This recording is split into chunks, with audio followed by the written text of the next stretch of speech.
তাছাড়া যদি আমরা ব্যাটারি সেকশনে আসি, এইখানে ইমপ্রুভমেন্ট দেখতে পাবেন আপনারা। 15,000 টাকায় তারা এবার 6000 mAh ব্যাটারি দিয়েছে। যেহেতু ফোনটা বড় সড়ো, সো 6000 mAh অবশ্যই আমরা আশা করতেই পারি। আর 33 ওয়াটের ফাস্ট চার্জিং, এই বাজেটে আমরা 45 ওয়াটও পাই, but 33 watt is good I think. 6000 mAh battery দিয়ে আপনারা প্রায় 1 থেকে 1.5 দিন ব্যাকআপ তো ইজিলি পেয়ে যাবেন। আর 33 ওয়াট দিয়ে এটাকে চার্জ করতে আপনাদের প্রায় 1.5 থেকে 2 ঘন্টা সময় লেগে যাবে যদি আপনারা 0% থেকে করেন।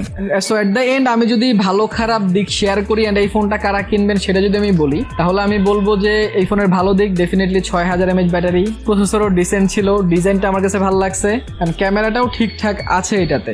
কিন্তু যে জিনিসগুলো ভালো লাগে নাই, প্রথমত এটাতে নয়েজ ক্যান্সেলেশন মাইক নাই, স্টেরিও স্পিকার নাই, এই ফোনটা নচ ডিসপ্লে দেওয়া হয়েছে। এই বাজেটে নচ ডিসপ্লে তো আশা করাই যায় না এখন, অ্যান্ড বেজেলগুলোও কিন্তু বড় বড়, সো এই দিকগুলোতে ইমপ্রুভমেন্টের জায়গা ছিল। কারা কিনবেন যদি বলি, যারা আসলে ইনফিনিক্স, টেকনো এই ধরনের ব্র্যান্ডের প্রতি অ্যালার্জি আছে, যারা একদমই পছন্দ করেন না, আপনারা চিন্তা করেন রেডমি, রিয়েলমি অ্যান্ড ভিভোর মধ্যেই থাকবো, তাদের জন্য আই থিঙ্ক এই বাজেটে খারাপ না। কিন্তু স্টিল রিয়েলমিরও C71 এটার চেয়ে ভালোই মনে হয়েছে আমার কাছে। তারপর আপনারা যদি বলেন এটার কম্পারিজন লাগবে, তাহলে সেগুলো আনার চেষ্টা করবো আমি। তার জন্য অবশ্যই কমেন্ট সেকশনে যে কমেন্ট করে বলতে হবে যে ভাই কম্পারিজন চাই।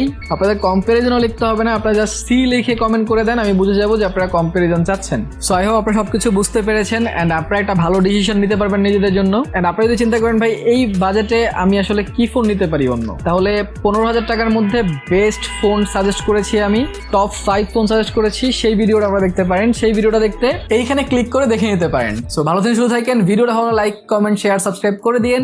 দেখা হবে পরের ভিডিওতে। টিল দেন, আল্লাহ হাফেজ।